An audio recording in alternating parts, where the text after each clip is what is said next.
Good evening, everyone. I call the hybrid in-person virtual meeting of the Wauwatosa School Board to order.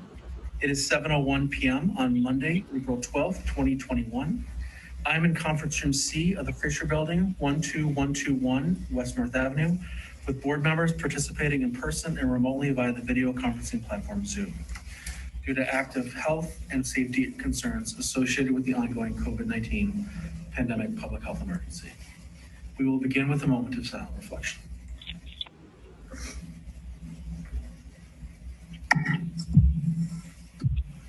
Ms. Newman, please call the roll. Mr. Dolman? Yes. Here. Ms. Fraley? Yes. Mr. Meyer? Here. Ms. Neufeld? Here. Mr. Phillips? Here. Mr. Rowland? Here. Dr. Jessepanger? Here. Ellie Katie? Here. Mira Garajia? Here. Aiden Jones? Here.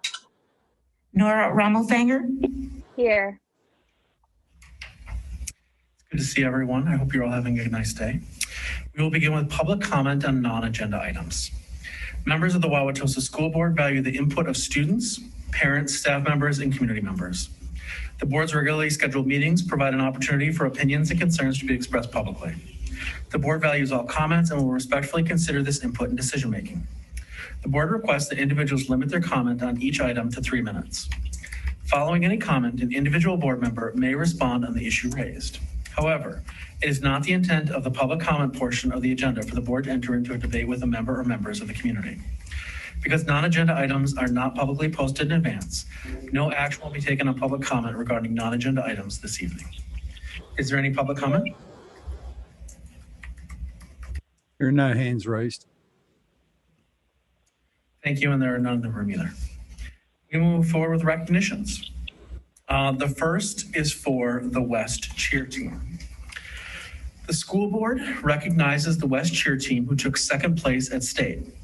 The following students are members of the team: Kiara Hurley, Alana McKnight, Michaela Boston, Mia Goggins, Ariana Street, Amari Monk, Danye Morgan, Ariana Simmons, Kaylin Coleman Gordon, Jemsa Taylor, Hannah Grover, Ariana Steed, Eliana Jones, Casey Stark, and Camila Green. The West team is coached by Kistra Fells. Congratulations, everyone.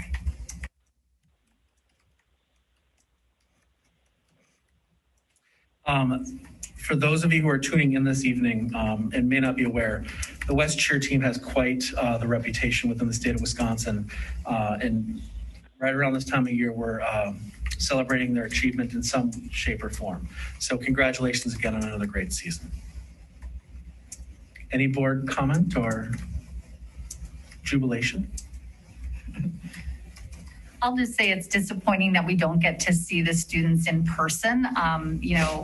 As a board, I think one thing that we really appreciate is student voice and also getting to celebrate all of the incredible achievements by our students across the district. So just miss having this boardroom all full of kids getting to celebrate a bunch of really hard work.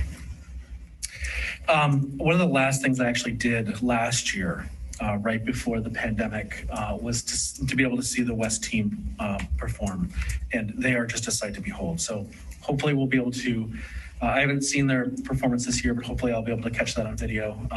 If we can share it out, that would be great. Just incredible talent and commitment of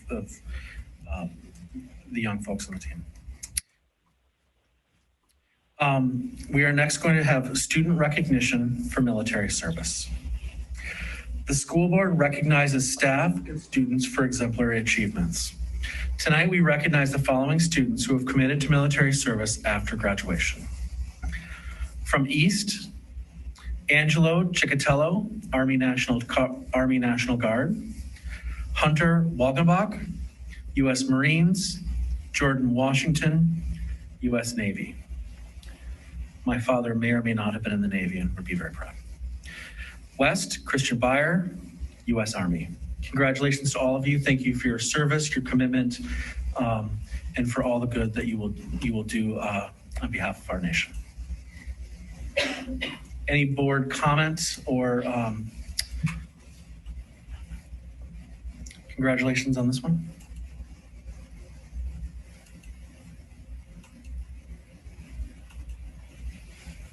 Sure. I'll just say thank you to everybody who signs up to put their lives on the line to protect the nation. That is a big deal. Thank you, Mr. Meyer. Congrats and thank you to all four of you. We will now move into the consent agenda. Are there any items in the consent agenda which board members would like to remove for separate discussion and action?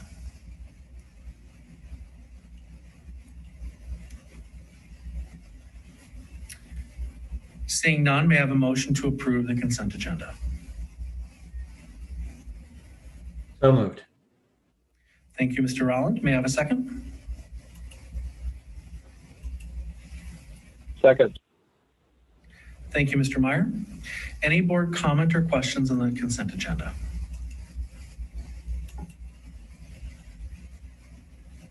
Seeing none, any community comment or questions on the consent agenda?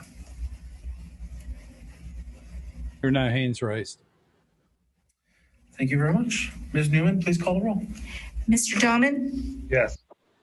Ms. Fraley, Yes. Mr. Meyer, Yes. Ms. Mufeld, Yes. Mr. Phillips, Yes. Mr. Rolland, Yes. Dr. Jessup Banger. Yes, and the consent agenda passes.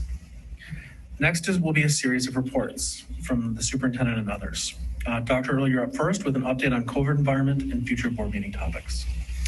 Thank you. Just a couple of points and just share some information about how we're doing in the schools related to COVID and a couple of other things as well. Right now, we currently have 0 staff cases, less than 5 students. As of this morning, it was 15 students in quarantine. We had 17 more because we did add 1 more case. So we're at 32 students in quarantine as of this afternoon. That again will change tomorrow morning, and less than 5 staff that are in quarantine. So overall, still there's the ongoing challenges of mask wearing and keeping those on, and some of the other issues. But overall, things are going fairly well as far as numbers of cases and quarantines and how that's all being managed. So that's some good news. And so overall, things are going well with 5 days a week with the students in school. Masks are still required. I know I sent out a short email just reminding people that hasn't changed in our school district and will not change between now and the end of the school year, that we'll continue to have masks required. And I believe the city as well passed a resolution to make sure that they're still required in Wauwatosa. But just wanted to remind folks that since the beginning of the year, that was something that we have and will continue to have masks being required. At this point, we have roughly somewhere in the neighborhood of 500 staff that are fully vaccinated. I think I looked at it as of last Friday. Every staff member should at least had the opportunity to be fully vaccinated through our clinics that we set up and the follow-up through the health department, as well as a host of other options that people took advantage of throughout the school district. We're working and having some discussions about how we can help facilitate our students getting vaccinated. We know some of our students have gotten their first dose of vaccination, but my hope is we can get them to come into our schools and help provide that, or at least we can help to provide transportation to sites that are coming up between now and the end of the school year, as well as throughout the summer, making sure that we're continuing to communicate, I think, with the goal of getting everybody vaccinated, hopefully before we get back to school next fall. I think it's also important to remember that we need to remain vigilant. I think everybody knows the pandemic's not over. Things are still uncertain. If we look across the lake at Michigan and what's going on there, I'd like to think that we're doing the right things in Wisconsin, but that I don't think the virus has any kind of boundaries that they follow. But when they're looking at, the governor have asked the schools to close for 2 weeks. The numbers have spiked dramatically. I just think we need to stay really vigilant and stay on top of things in our school district and do the best we can while still providing options and opportunities for our students like we've been doing all along. So I don't want people to relax. I haven't relaxed, and I would hope our whole district doesn't. I think we've learned how to work through working with the virus, but again, just need to stay vigilant.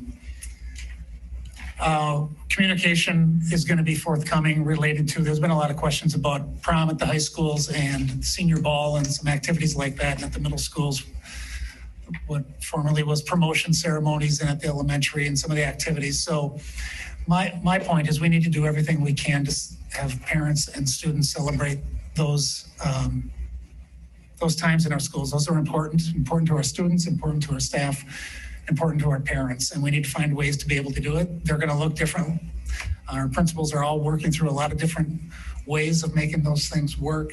I would like to get our families at right now at Lincoln and Underwood to be able to take tours of the building. We've waited over a year, and I think we found safe ways that we can do that. So there's a lot of different things that we're working on and really trying to provide those opportunities within the environment that we're living in. Hopefully by the end of this week, the principals at the high schools will be able to communicate something. It seems to be most questions are coming related to prom and senior ball, and be able to communicate some information about where we're going with that. So I know some people think it's a done deal that it's not happening, and a lot of different things. So we've been in discussions continually about that, and there should be some communication coming from the high schools by the end of the week. Upcoming meetings, looking at the 2 meetings in June for the budget presentation and approval at the second meeting, and the budget hearing at the second meeting in June. So we should be prepared for that. Staffing plan is going to either be shared at the first meeting in June or the last meeting in May. But that will be part and parcel with the budget. If we look at 70 to 80% of our budget is staff. So we want to make sure that those are shared in a timely manner within each other. May 3rd, board in service. It's really about an equity regrounding and a discussion that we'll have. We'll lead through. Nassif will be here, as well as our teaching and learning department. Really having a discussion related to equity, and that will lead into our meeting on May 24th, where we want to kind of focus on our plans for accelerated learning and moving out of the pandemic.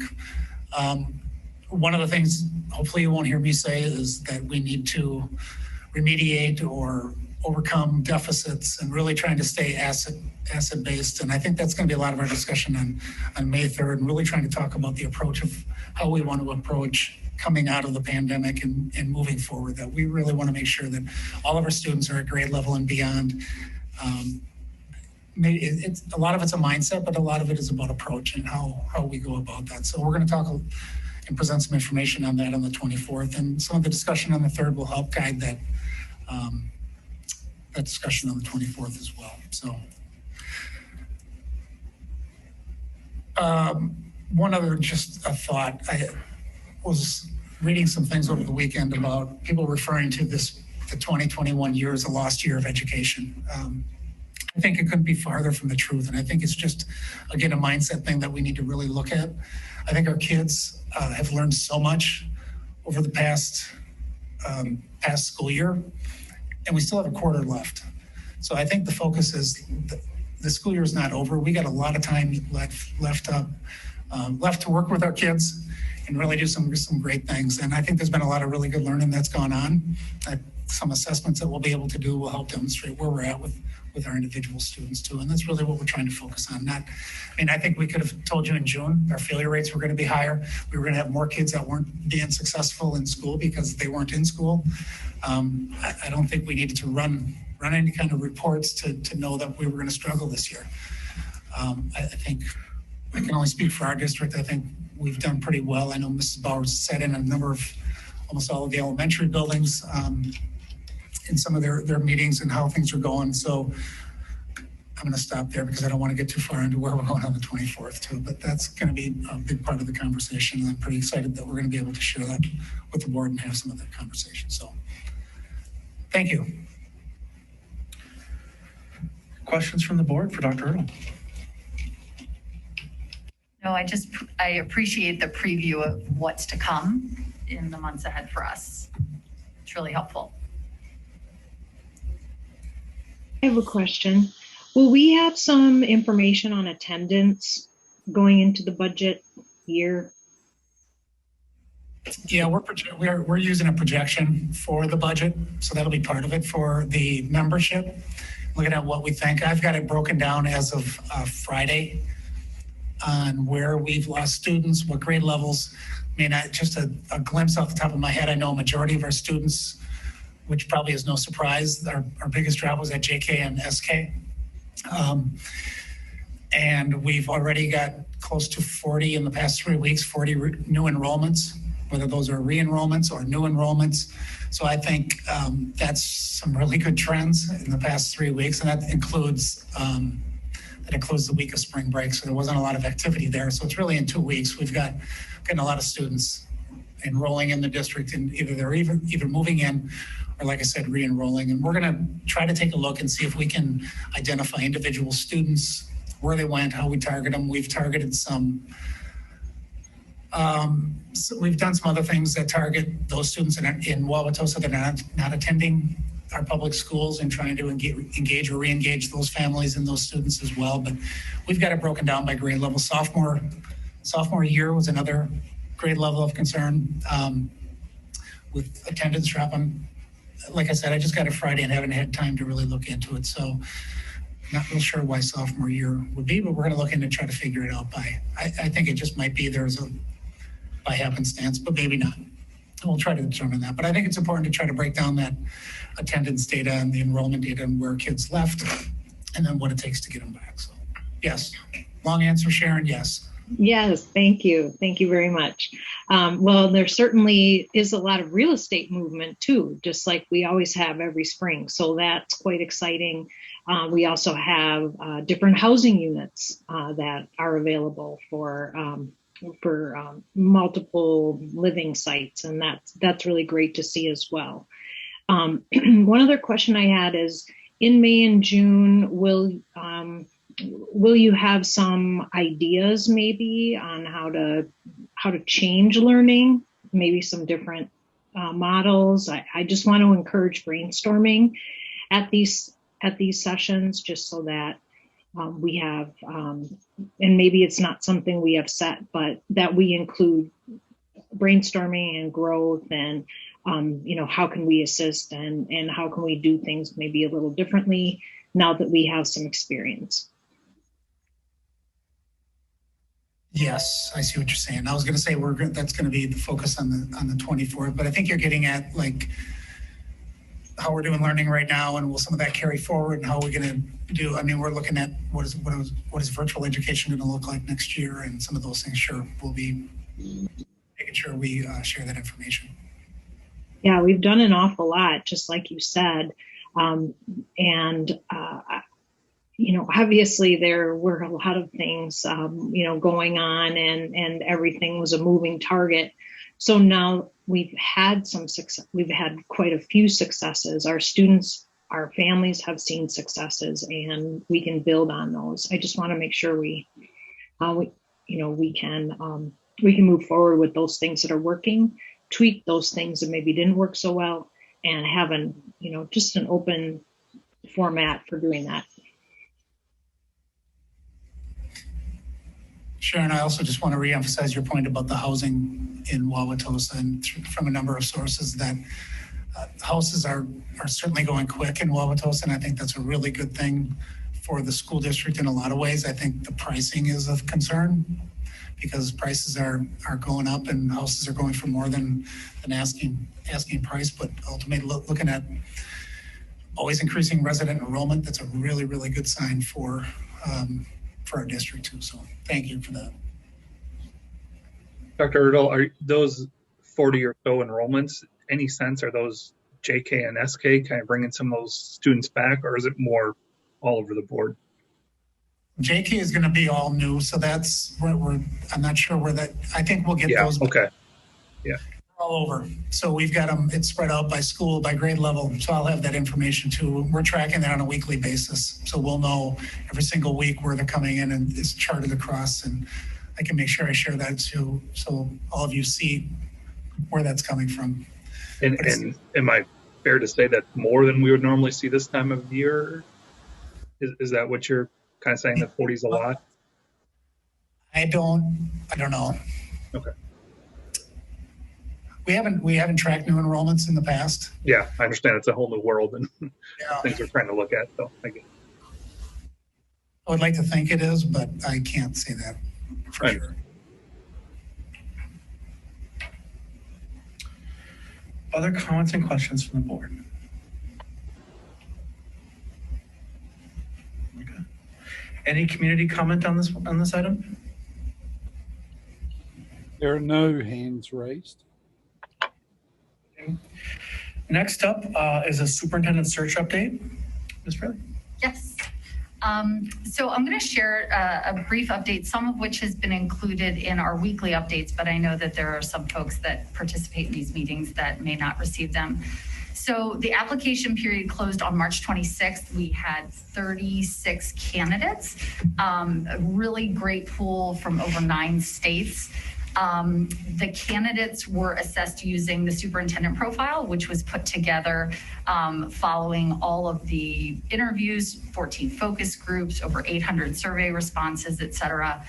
And then using that as somewhat of a rubric, School Exec Connect, who is our consultant team, recommended a slate of candidates that the board then reviewed and discussed and then approved a slate of really highly qualified candidates to participate in preliminary interviews, which will be held on Wednesday and Thursday of this week. The candidate pool was really rich. These preliminary finalists have deep background, which is exciting for us. After doing preliminary interviews with these candidates, we will select our 3 finalists, and that is when the fun begins. Next week, each of the finalists will be making an in-person visit, or will be invited to make an in-person visit to Wauwatosa.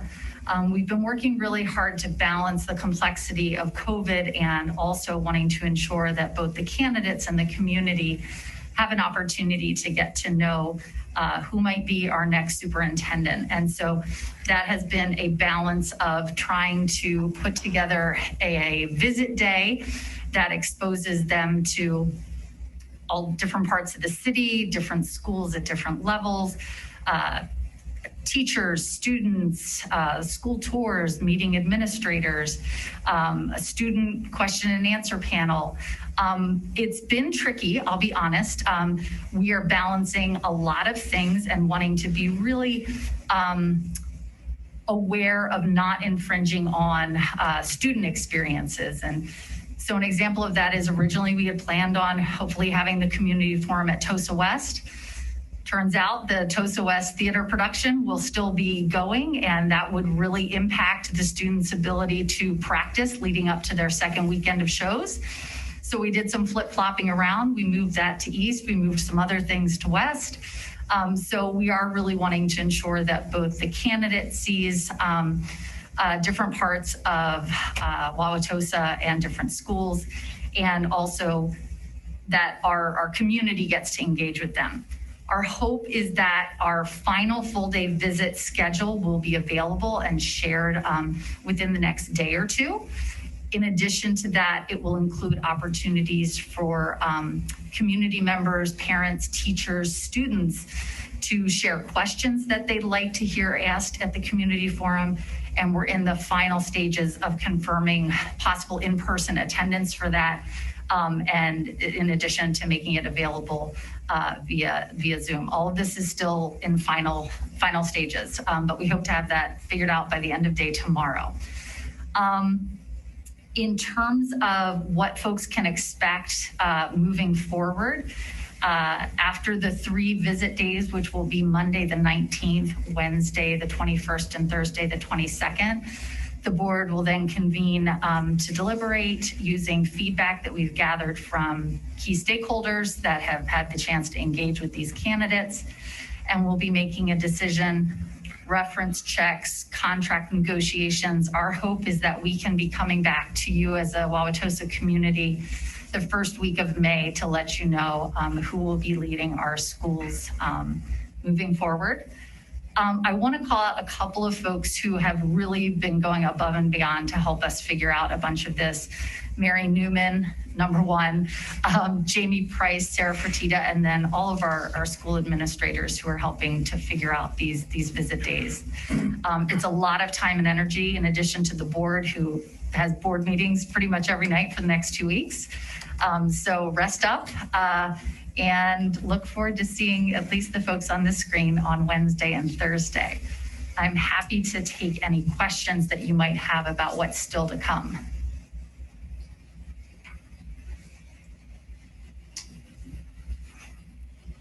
Oh, Leanne, could you talk a little bit about how the community is going to be involved? Yep, so we're still finalizing the community forum, but the opportunities to be involved will be to either attend the community forum in person or to submit questions that you can hear possibly being read. Both of them from an equity standpoint. I was talking to Mr. Hughes today about working with the theater director. The chairs have already been figured out to determine how many people we could have attend. If lower than that amount signs up, then those folks will be the folks that are able to attend. If we have 300 people sign up, we will use a random number generator similar to how we did for the focus groups so that folks are invited in an equitable way. And again, all of that will be in the email that goes out to district stakeholders, hopefully end of day tomorrow, early Wednesday. Thanks. Yep.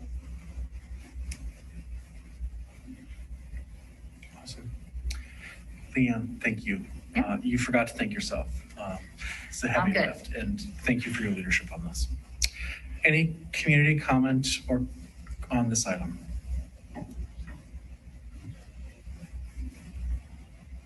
There are no hands raised. Our next item, Mr. Rollins, a Legislative Advocacy Committee update. Thank you, Mr. President. So I'll be brief. The state budget or the state legislature is beginning its state budget discussions. The Joint Finance Committee had its first meeting, public hearing in Whitewater last week, and other meetings are planned in Rhinelander and Menominee later this month. There's also going to be a virtual meeting where people can testify on April 28th. After that, after those Joint Finance Committee public hearings have concluded, I think it's likely that the state legislature will present its budget proposal, its own budget proposal. I guess we'll see what develops in that, whether it ends up looking anything like Governor Evers's budget or if it looks a lot different. We will see. But I think it's likely that sometime in May that will begin to come out. So I think it's as we look to May, that will be a big time for awareness and advocacy to have our board and our Legislative Advocacy Committee educating the community as to what the state budget is going to look like, how it looks like across the state, and how it's going to look like in Wauwatosa, and then just figuring out how we want to communicate accordingly after that. In addition to the state budget discussions, I think we all saw some emails and there were some stories in the paper about the fact that federal relief funds, which included some funding for schools, were approved. Wauwatosa will receive about $3 million, a little bit more, in additional federal funding, bringing the federal funding total to about $4.7 million or so. And there's some additional federal funds that are as part of this ESSER 2 fund, which are still sort of to be determined. So the good news is that sort of that federal relief funding should help to mitigate some of the extra, huge costs that our district had seen and talked about earlier this year. It obviously is one-time cost, so it won't help us, going forward into the future, but will help to defray some of the one-time costs we had as a result of the pandemic. So that's good news. So I guess more to come. Leanne and I are talking about having a Legislative Advocacy Committee meeting sometime in early May, so we can pull that committee together and yeah, keep a watchful eye for what comes out of the legislature, and then act accordingly. I don't know if Leanne or Dr. Earl, if you want to add anything in terms of the other conversations or interactions you've had with legislators. The only thing I would add is that for folks who are interested in possibly participating in the virtual testimony at the end of this month, while the virtual day of testimony is not until the 28th, sign up is actually next Monday starting at 10 a.m. And they expect that the slots for virtual testimony will go very quickly. So make a little calendar reminder for yourself if that's something that you'd be interested in doing. It's actually just so important that legislatures are hearing from districts all across the state so that they understand the complexity of how different regulations are experienced by larger, smaller, urban, rural districts. Because obviously we want the best for every kid in Wisconsin. And obviously it's our responsibility to be looking out, first and foremost for our kids here in TOSA. I would just add that that advocacy on an individual level is critical. That anytime that there is some kind of disagreement between what the governor proposes and what probably the joint finance will be working with for school funding, it's important to communicate what you feel. And I know the governor's proposal is reasonable for schools, and it's important to, in my opinion, to support that level of financial support for our school district. If people want to look at the amount of money we're getting in the ESSER funds, it's good news and it's going to help. But I think that Mr. Rowland put it very well in saying it's just not anything that we can rely on moving forward. That's great to cover the hit that we took, but it's a whole lot of money. We can't argue about how it's distributed. It was set out through federal law based on Title I distribution formulas, and that's based on poverty. And even though we have a lot of unique challenges, I'm not going to sit and get into that because it is what it is. But I think we get the amount we get, but really need to continue that advocacy for more money moving forward.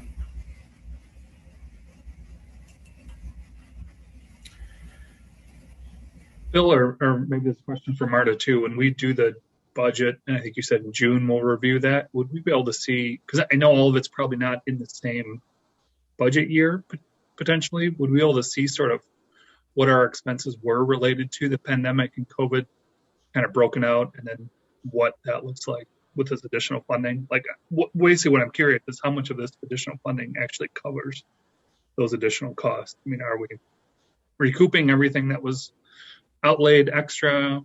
If not, kind of what's the percentage? Does that make sense? Yeah, it makes sense. I think we can do that to make sure we're showing the ins and outs of this past year between those two.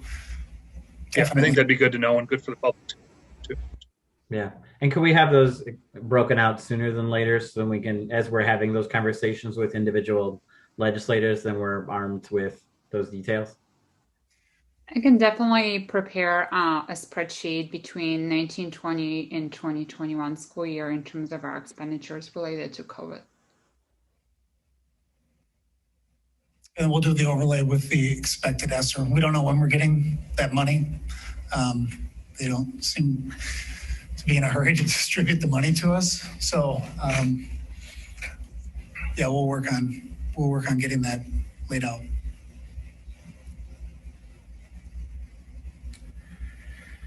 Any other comments or questions on this item?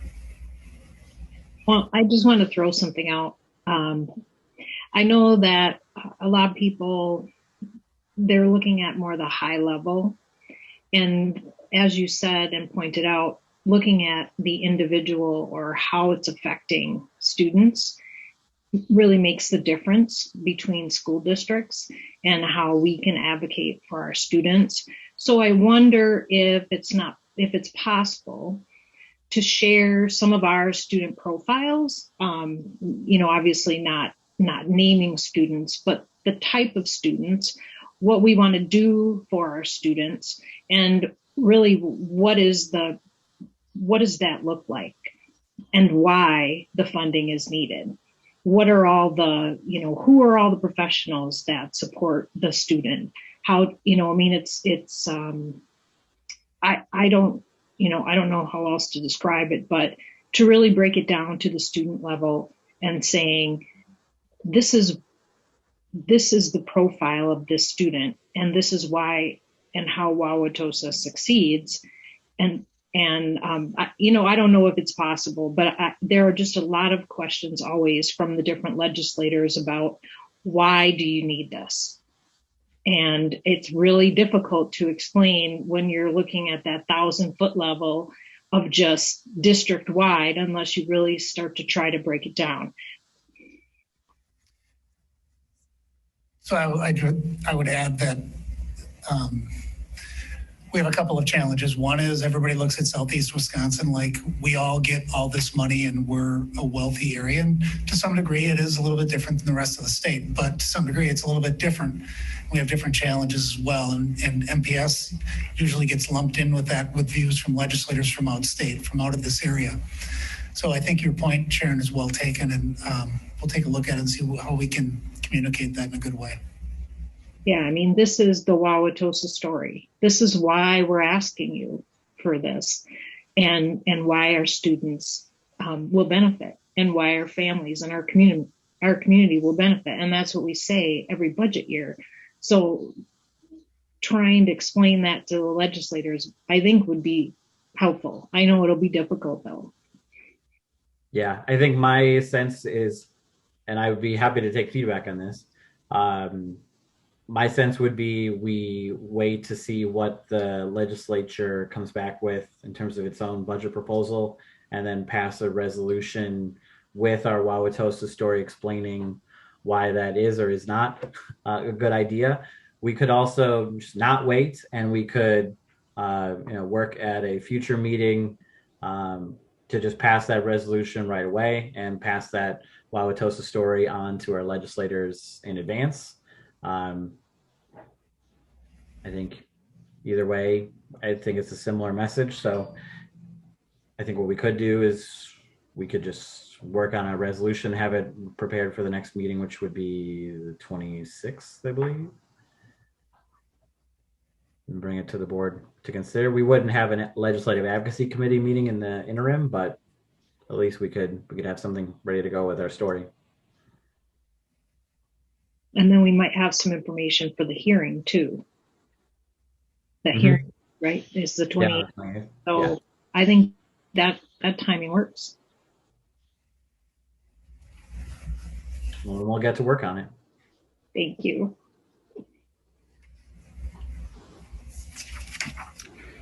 Thank you very much for the updates, Mr. Holland. Any community comment or questions on this item?